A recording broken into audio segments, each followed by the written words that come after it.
મહાવીર વિક્રમ બજરંગી, કુમતિ નિવાર સુમતિ કે સંગી. મહાવીર વિશેષણ લાગ્યું છે હનુમાનજી મહારાજની આગળ. આપણે ખોટા વિશેષણોમાં રાચીએ છીએ. હનુમાનજી વિશેષ ક્ષણનું મહત્વ સમજે છે. મહાવીર છે, વીરોના વીર છે, જે જાતને જીતી શકે અને જગતને જીતાડી શકે. એમની કૃપા આપણી ઉપર વરસે ત્યારે આપણે માત્ર વીર નથી રહેતા, હનુમાનજીની જેમ મહાવીર બનીએ છીએ, જે પોતાની ઇન્દ્રિયોને પણ જીતી શકે, પોતાની જાતને પણ જીતી શકે અને જગતને પણ જીતાડી શકે. વિક્રમ પરાક્રમી છે હનુમાનજી, પણ આ પરાક્રમ બોલકા નથી. ક્યારેક મૌન રહે છે, ક્યારેક મિતભાષી છે, ક્યારેક સંવાદ કરે છે. પરાક્રમી માણસોના આ લક્ષણો છે. હનુમાનજી પરાક્રમમાં ઊંચા સ્થાને બિરાજમાન ભગવાન છે. મહાવીર વિક્રમ બજરંગી. વજ્રાંગ છે, તારો તૂટે અને પૃથ્વી ઉપર પડે પછી જે ધાતુ બને એને વજ્ર કહેવાય. હનુમાનજીનું શરીર આવા વજ્રવાળું છે, વજ્રનું છે. એ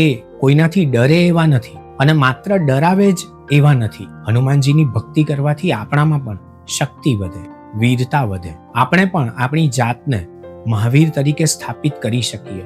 બહારના અને અંદરના બધા જ આવરણો અને વળગણો દૂર થતા જાય. મહાવીર વિક્રમ બજરંગી, કુમતિ નિવાર સુમતિ કે સંગી. જે કુમતિ નિવારે છે. આપણી પાસે મતિ તો છે, ધ્યાન તો છે જ, પણ આપણું ધ્યાન બેધ્યાન વધારે છે. જે સામે છે એ સિવાયમાં આપણું ધ્યાન વધારે હોય છે. આપણે કુસંગનો મહિમા વધારે કરીએ છીએ. હનુમાનજી એવા છે કે જે કુમતિને ઓછી કરે અને સુમતિને જન્માવે. હનુમાનજી એટલે એમની નિશ્રા, એટલે હનુમાનજીનું તપ, એટલે હનુમાનજીને ભજવા, હનુમાનજીની પૂજા, એટલે હનુમાનજી આપણા આરાધ્ય, એટલે આપણી અંદર રહેલી કુવૃત્તિ, આપણી અંદર રહેલા દુર્ગુણો એનો નાશ કરે અને આપણને સદગુણો તરફ પ્રેરે. તે હનુમાનજી છે. એમની કૃપા, એમની પ્રસન્નતા, એમની પ્રાર્થના આપણી ઉપર અખંડ રહે ત્યારે મહાવીર વિક્રમ બજરંગી, કુમતિ નિવાર સુમતિ કે સંગી આપણને હંમેશા સુમતિના, સાચી દિશાના, સાચા માર્ગના સંગમાં, સત્સંગમાં રાખે છે. શ્રી હનુમાનજી. જય હનુમાન.